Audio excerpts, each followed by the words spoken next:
Hey everybody, this is Peter Palmiotti of Human Art Studios, and this is Making Comics and Art, episode 242. Welcome. So I was thinking of joining X-Men, but kind of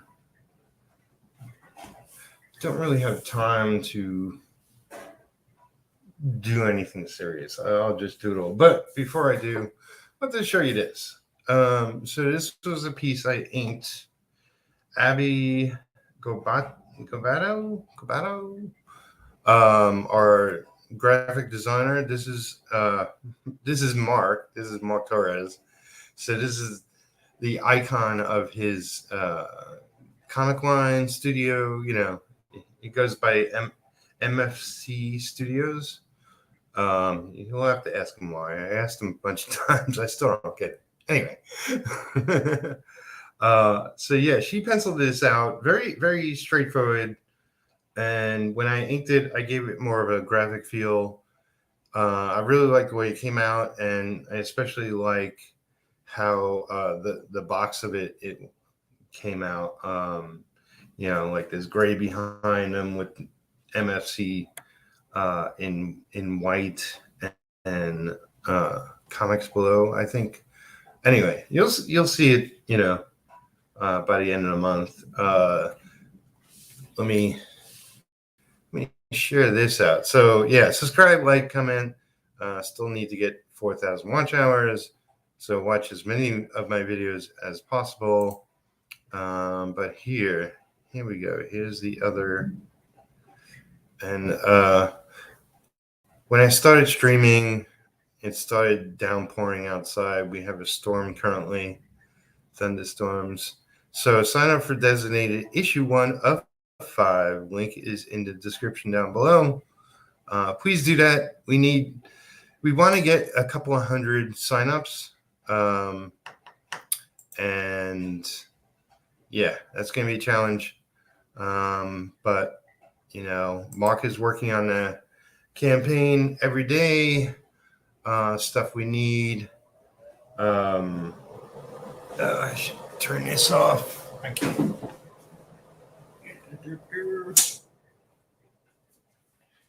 It's a little hot and muggy. I have my AC going, but I can't hear myself think when I get that on. Anyway, I'm just doodling. It doesn't matter what.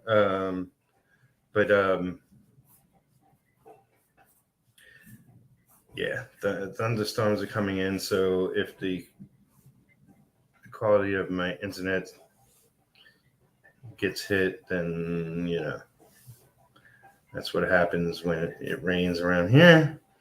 But I wanted to stream now. I got a pile of other things to get to. But yeah, designated. Mark's working on it every day. And signing up for streams. I'll make whatever streams I can. But we're going live. You know, the plan at the moment is to go live the end of this month. We'll see as we get closer if that's still the case. So it's not written in stone. It's just our goal. But yeah, we want to know that enough people are interested in our project. And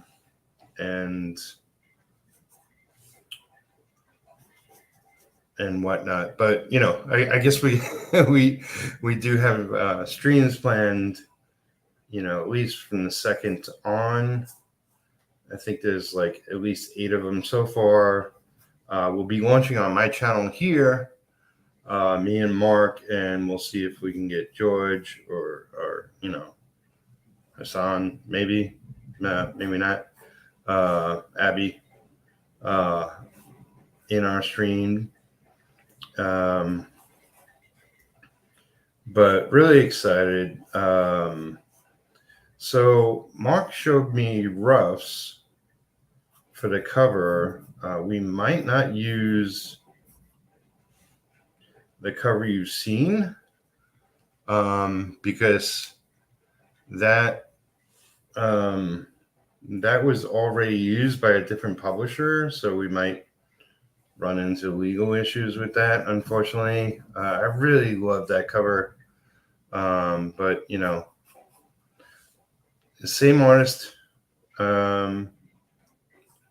Francesco, will be penciling out a new cover, and I'll be inking it, and I guess Francesco will be coloring it. Yeah, well, I guess I'll be more informed as we go. I want to mention Wildcat Anthology.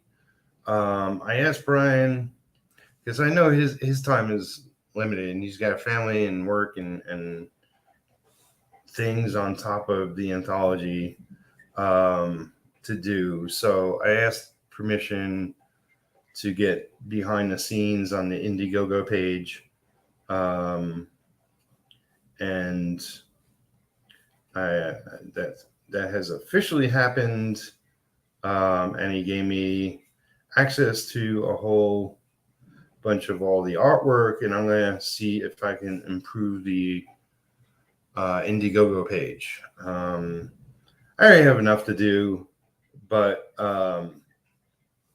and a prettier page is not gonna sell more copies of our book, but I just hope that, you know, like new people going there, seeing that campaign page, or even old people, you know, like people who've been there before, return to the page, see that we've made in some improvements, and you know, I do want to get like everybody's artwork up there, and it, you know, listing the credits of who did what, so you know, it's queerer, and you know, make it slightly more fun. Perhaps it depends how much time I have and, you know, what we can do. But the good news is, you know, we're at 41% now. So we're at 41% funded for the campaign. I think it's something like 16 days. I could be wrong by a day or two, but it's looking better. It's looking better. It's a hard hole, and you know, if we just get funded, that would be great, because we can, you know, print up copies and then get those into people's hands and have copies ourselves. But you know, I would really love to see this do a lot better than just our goal. You know, so that perhaps we can get paid, and perhaps, you know, like we can sell more copies after the fact. But if we just get funded, you know, sometimes that's the best you can do. So the title of this episode, "Miracles Do Happen." It's like I really hope a lot of good people put in a lot of hard work. Me being one of them, just to, you know, put together our individual stories, and definitely Brian,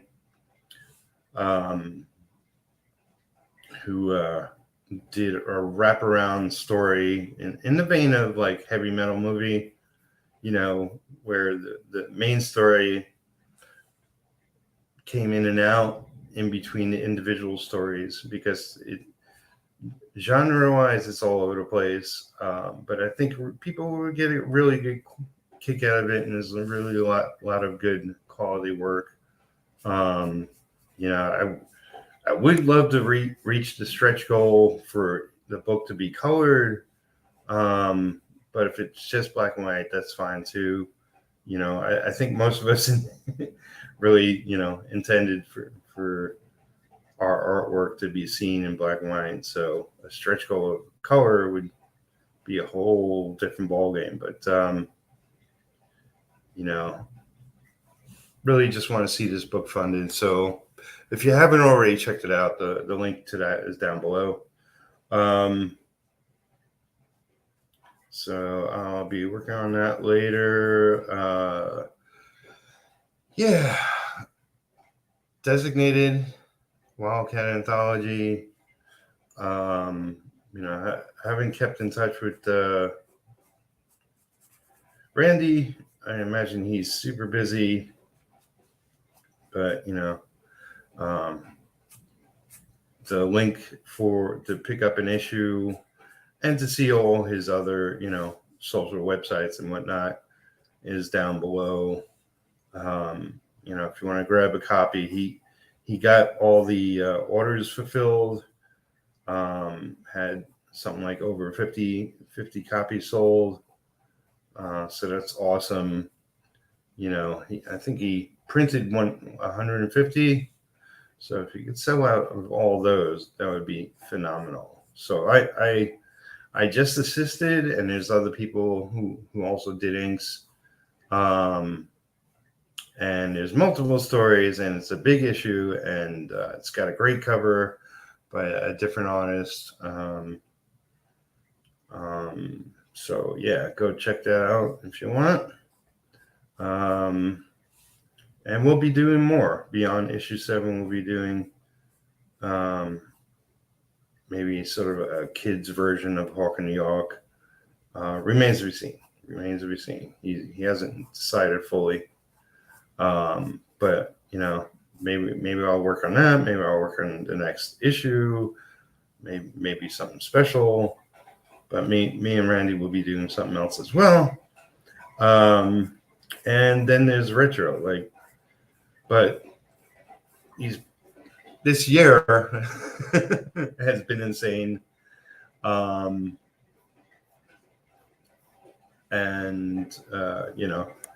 I will have more news specifically in September. Really just, I want to do a bunch of stuff and then just talk about it then. Get through this summer. Right now, I mentioned before, we're up to our eyeballs in cats, and right now there's like a dozen cats at Lisa's place. My friend Lisa, for those that don't know, we used to date and all that. So she's my ex, but we're best friends. And we share cats, and yeah, there's like a dozen of them. There's 5 kittens alone, and a bunch of older ones. I wouldn't say adults. Like the older cats we have are ours, and we're keeping those. So, but the other ones we're sort of fostering right now, and we would love to get them homes. So the miracle is that actually I posted on my Facebook that I was going to make a big effort to, see if I can get all these cats homes. Because I feel for Lisa. I have 4 cats. This is really I have a small place, really only one. One would be, 100% optimal, but I could do 3. I currently have 4. So Panda Bear is going to go back to Lisa. I love her, meaning Panda Bear. But it's just dynamic. I need to get a lot more work done, and I can't have them all over me, which they tend to be. So when there's 4 or more here.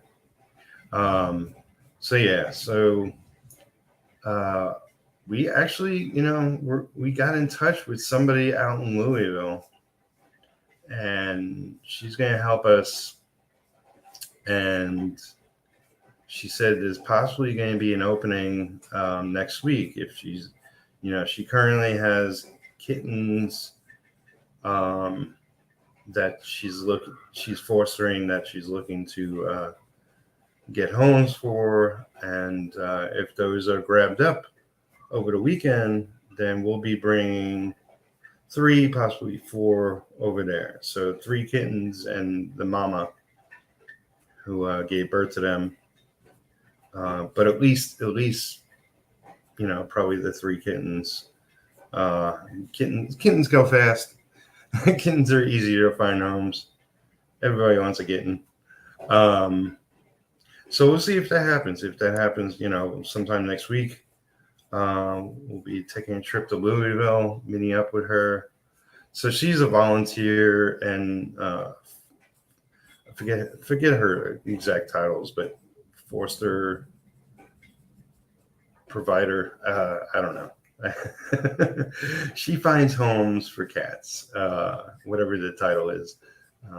So, I've been going more and more nuts, if you've been following along, with just the insanity of all these cats being around, the cost of it, the time it takes away from everything, and all that. So maybe the 8 cats that Lisa has,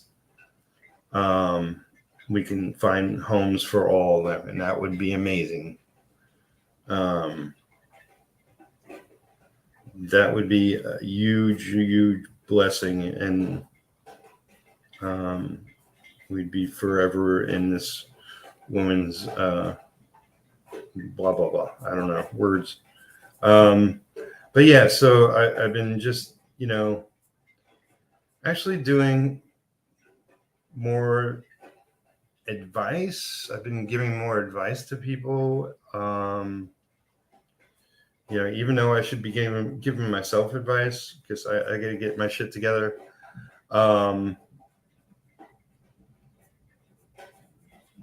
got a lot on my plate. I'm failing at my own production of getting a lot more done. And everything's distracting me lately. But these campaigns take priority. Like, I want to see these books succeed, because if they succeed big, then that's money I can put into my own book. That's money I can put into retro and things that have following retro that will make my life easier in the coming months.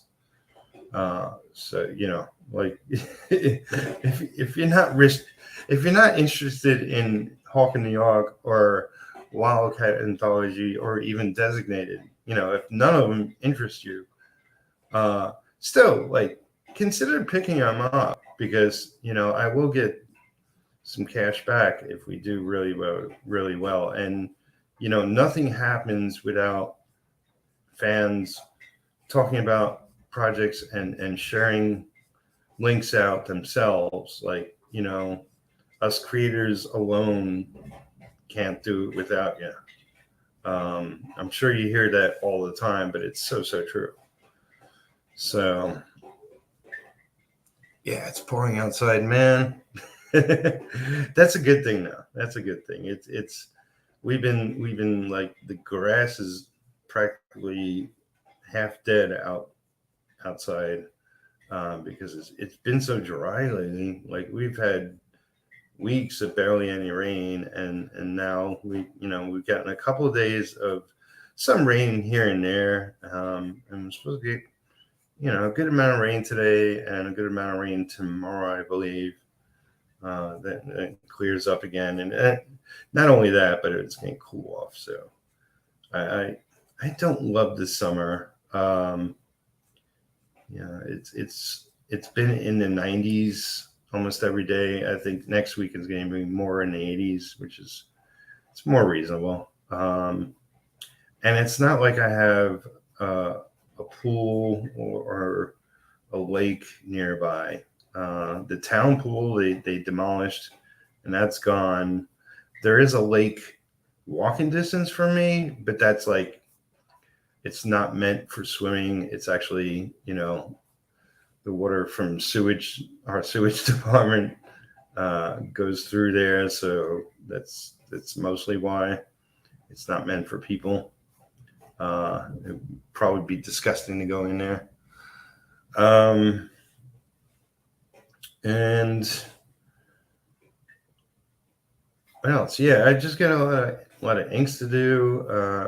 I want to get back on to designated pages for issue 2. Issue 1 is done, except, like I said, I think we're doing a new cover for that, so we don't get sued or whatever. It will be similar to the first cover, just a new version of that. And yeah, I really want to do what I can to improve the Wildcat Anthology page. It doesn't guarantee sales, but I think people going there will see, like the creators' work and see, get them right creators credited, and hopefully be, a couple of percentage more impressed with the quality of our book, and hopefully pledge. Yeah, it'll mean the world to all of us involved. If not, Brian might have to try again, or like we're at 41%. We got 16 days. It's definitely doable, but it's not. It's a possibility of like funding at the last moment. And my lights just blinked, and hopefully I don't lose my connection. Because the storm is moving north, and it's been a while since we had a blackout, or which we had like years and years ago. But we definitely had some brownouts, and definitely during the summer, things get hot. Tree limbs fall, cars hit poles, whatever the case. But yeah, so those watching that don't know, I'm just trying to draw more every day. It doesn't matter what per se. It helps me become more of a better artist, to be drawing a lot more. And since I'm inking or working on the computer a lot more than I want to, any time I get to draw is definitely good. And yeah, because I want to pencil my own books, retro specifically, but I also want to do a bunch of one-shots and graphic novels, and all that jazz. So here's a kind of a funny thing. On Twitter, I posted, that Jimmy Palmiotti and Peter Palmiotti are, yes, indeed, brothers. If you go to my Twitter, you'll see the post. I have all my links down below, the ones I go to mostly, which is YouTube and Twitter and Facebook and Instagram, and LinkedIn. Is my LinkedIn down there? I believe it is. That's, I take advantage of LinkedIn, but it's not really what I consider a good social site. It helps me get seen by more people, that's for sure. And of all the places, I've never gotten work there.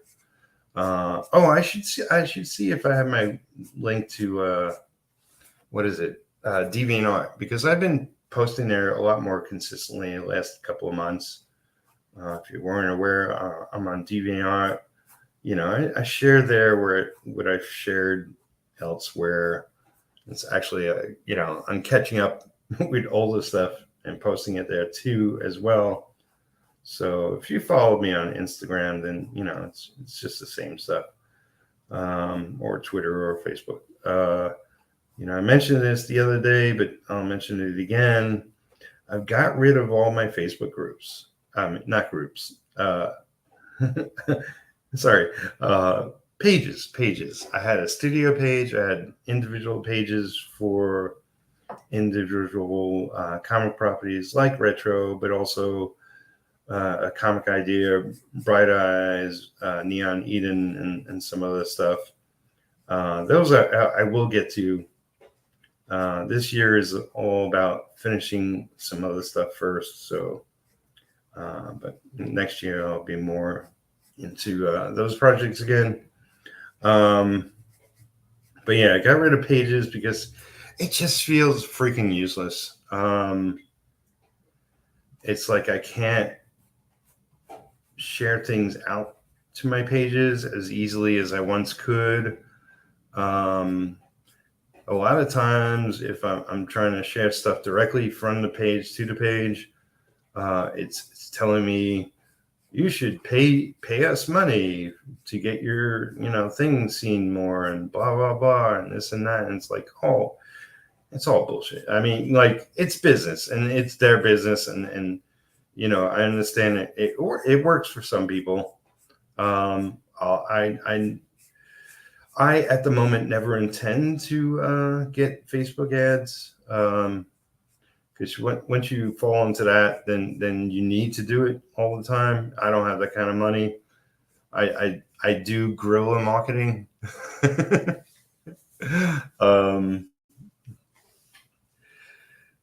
which means any marketing I could do that's free. I don't have any extra money. Money goes to me living, my cat's living, my rent, utilities, internet, food for everyone, myself and cats. And when I actually venture out and actually have fun doing things, like I definitely want to go see the newest Thor 11 and Thunder. Speaking of rain and thunder and all that, I love Ragnarok. Is one of the MCU movies I can watch over and over and over and over again. I never get bored of it. It's freaking hysterical each time. I've seen it at least 15 times. It's just one of those kind of movies. I don't expect it's going to be exactly the same, but it looks like a lot of fun. I'm excited to see it. It's been forever since I've seen a movie in the theater. So definitely looking forward to going out and seeing it. That is, of course, if I can, stay on top of my bills, which means I need to pull in some serious money. But I'll have some art I'll be posting that will be for sale, and we'll see if I make any sales. I don't always make sales when I post artwork, but I do plan to do more fan art type stuff so that I have a better chance.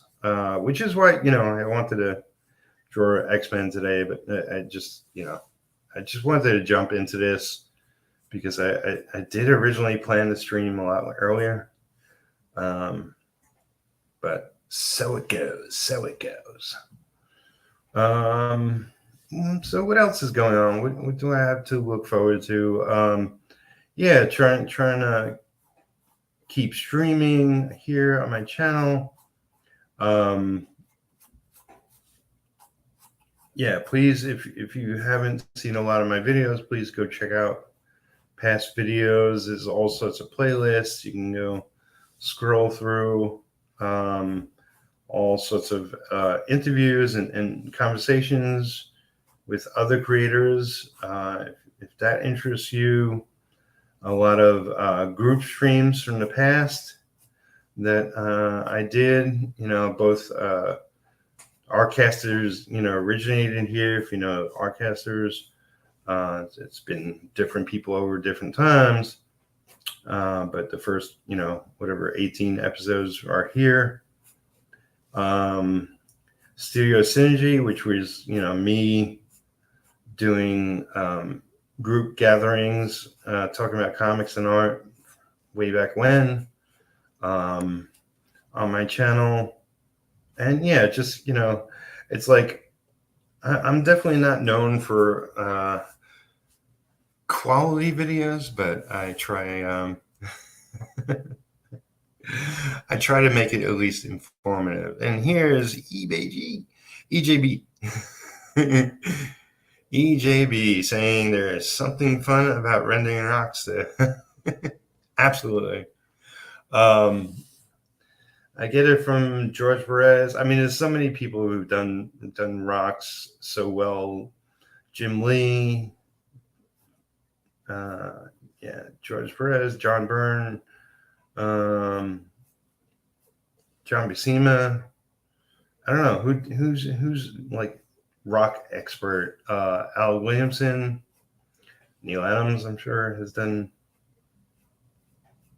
rock. Rock's other thing, man.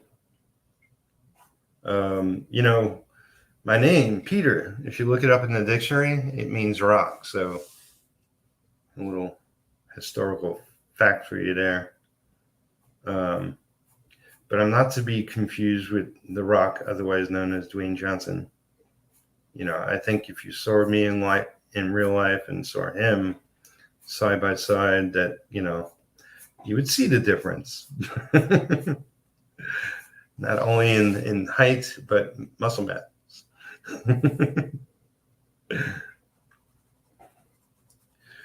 But yeah, it's like one of the graphic novel ideas I have, and this is something I would love to get my brother to co-write it. I have a string of an idea that I want to expand on, but essentially, what did I call it? I think I called it the farmer, or something to that effect. I want to do a story about a guy who sort of living in an abandoned farm. And it's a story about redemption. It's like he's got a family. Well, you'll find out in the story. He's got a family, but he came to this derelict farm to get away from everybody, and he's going through some stuff, and yeah, so it'd be lots of rocks and grass and trees and land and whatnot. Yeah, I'm doing my rock here is a little more graphical, but I also love doing rocks that actually look like rocks. Yeah, I'm just doodling because it's fun and it definitely helps. But yeah, you know, it's like I got so many ideas of stories I want to do, and that's what I want to do specifically as a graphic novel. Like we're talking like 100 slightly plus page thing, maybe 120 pages, something like that. You know, I'm inspired by individuals back in the day. I guess specifically like Rich Corbin used to do like a book a year, and man, that's like, imagine just taking a year on one specific project. That's always I don't know, it fascinated me, but I would love to dig into something over a length of time and just really go to town. But yeah, of course, like Bernie Wrightson, like who took his time on Frankenstein and really went all out. And yeah, I sort of envision it as a black and white project, but it could also be color.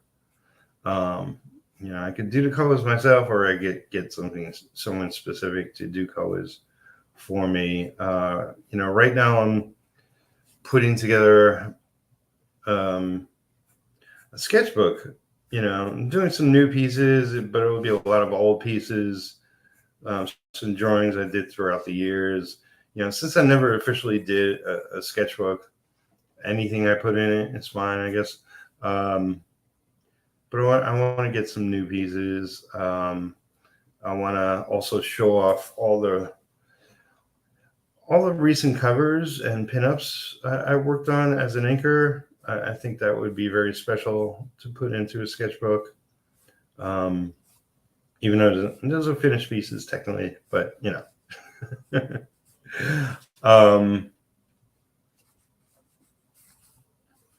But I think that would be great. And I don't know, should I ask permission of everybody or just shove them in there and screw everybody? I would ask permission.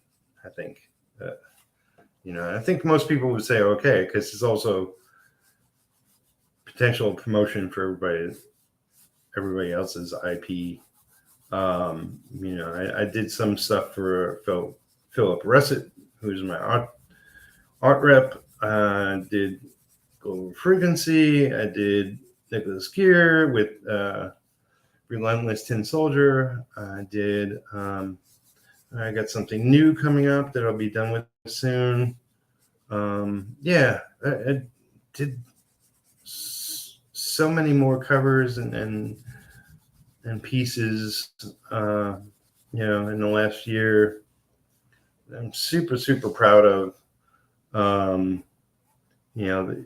It's really like it's like I suck if I work over an artist who sucks, but I'm really good if I work over somebody who knows what they're doing. And I just hope that like when I get to penciling and inking my own work, that really it's of that higher level quality that I really want to be known for. It's like I think as an artist I have the potential to really do great work. And I've yet to do a full issue of something with my own art. I've done some short stories and whatnot, and I attempted a comic when I was, I don't know, maybe in my teens, and it sucked. But I think I've learned a lot since then. 30 years in comics, and what works and what doesn't, and what definitely I think my highest level of skill goes to possibly storytelling. Even though I haven't done a lot of it, it's examining so many great artists over the years, for years and years and years, even longer than my career. I've always been a sponge. It's very much like when I started working in comics, I knew my in was as an inker, but I specifically knew I sucked as an inker. It's like I could draw it to a certain extent, but it was amateur. It wasn't professional. But it's definitely over the years improved, and just working on things, and it much like as an inker working over a penciler, it takes a couple of issues to really meld styles. I know, like, as somebody who's going to be doing full art, I'll be penciling and inking as well as coloring my own work. I know it's going to take me a couple of issues, if not, maybe 10 issues, to really get to where I want to be. Like I see things in my head way before they turn up on the page, as far as quality and whatnot. And EJB says, yeah, you're amplifying what the penciler put down, not completely overpowering it. Yeah. I mean, it's like there were some cases where I worked on some pencilers' work where the publisher or the editor had more say than the penciler. So, I always ask somebody involved, like, what do you want from me? What do you want from my work on this particular art? And there were some cases where, they went against the penciler's vision, but the publisher or the editor wanted something else specifically, and I gave them, what they asked for. You do what the person paying you says to do. Hey, it's Comic Talk with Pops Van Zandt. Hey, yo. How you doing, man? Thanks for coming around. Yeah, it's like I'm a people pleaser. I also try to please myself. Like, I don't give 100% of what they want. I try to, maybe I'm giving them 70% of what they're looking for and try to squeeze in 30% of what I want to put on a page.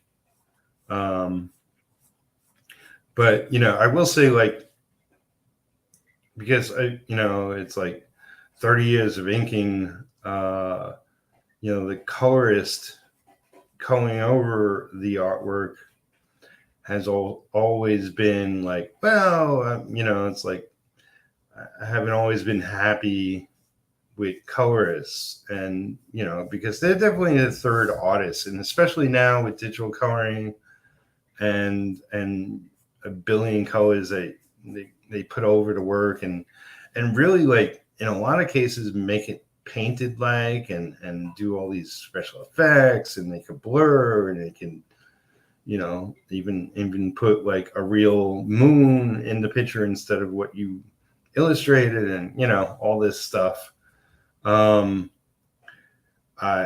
It's rare that I love everything about what the colorist has done, and and for much the same reason of being an inker, it's like, seeing artists after artists ruined because of what an inker did kept me inspired to be a good inker, and a type of inker that was true with the art as much as I could be in whatever case.